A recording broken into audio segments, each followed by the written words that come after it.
back to the graveyard. If you're new here, I'm the Dead Gnome, and today we are taking a look at Selaco from Altered Orbit Studios.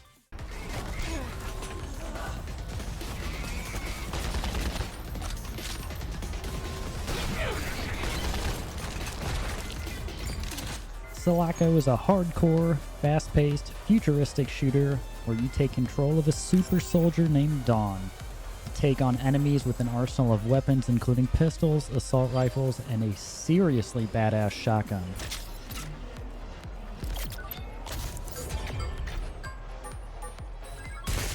You'll start your adventure by waking up in a neon-filled hospital being attacked by some mysterious enemy tyrant. Now, this demo has been out for quite a while, but the development team has officially announced that Selaco will be going into early access in May of 2024, so we are getting very close to seeing a more fleshed out game.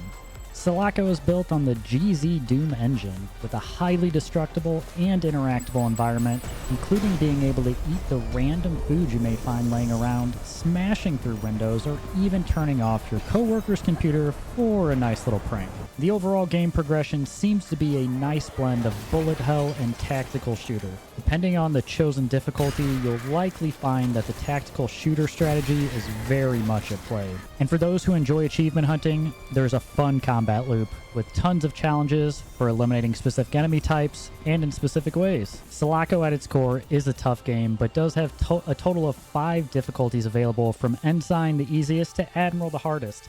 If you're new to boomer shooters, Ensign or Lieutenant will be a great starting point to have some challenge, but allow you to get the hang of the movement and controls. There are 2 additional difficulties: Selaco Must Fall, which seems more like a novelty hardcore permadeath, and Narrative Only, which will essentially let you experience the story if that's your type of vibe.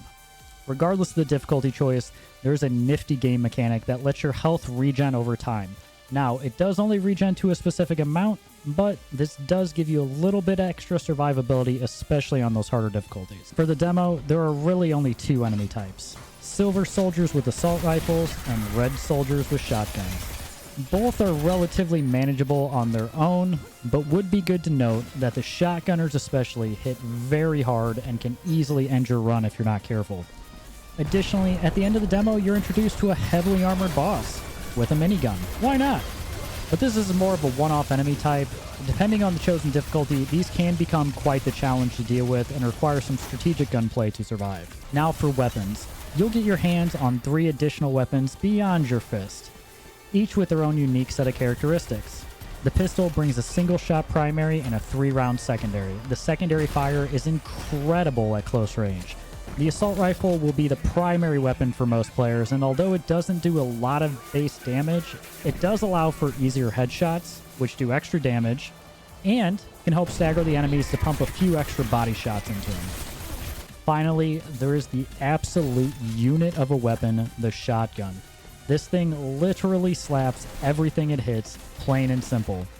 To offset this massive damage, the shotgun ammo seems to be few and far between, combined with what seems like a very slow reload and pump action.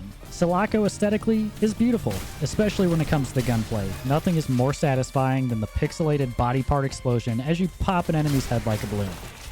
As previously mentioned, the entire world is highly interactable with tons of things to play with, throw, and break, including camera monitors and even a small arcade machine. Granted, it does cost you 10 credits to play. This is all combined in a beautiful futuristic neon environment, making for a super fun and interesting experience. Now, no game is perfect, although Selaco is incredible at first glance, and I do see it delivering an insane gaming experience on release.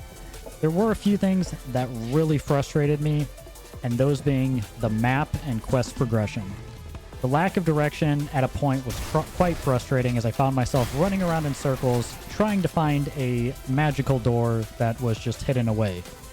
Just a heads up, the green lights around the door are a good starting point if you ever get lost. But this, combined with the map that had little if any purpose, just made for kind of an annoying progression. In reality, you could simply wander around and find your way with or without the map. Overall, Selaco is an incredibly fun, futuristic boomer shooter that is shaping up to be quite a fun release. Even with a few personal annoyances, the game was very fun, and I found the gunplay to be incredibly satisfying and reminiscent of almost like a Doom, but with a lot more neon. If you're looking for a hardcore boomer shooter set in a futuristic world, Selaco should definitely be on your radar.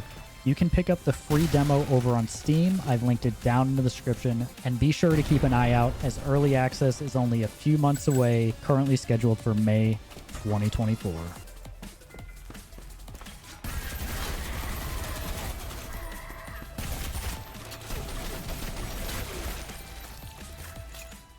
I hope everyone enjoyed this video, and if you did, consider leaving a like and a comment with your thoughts on Selaco.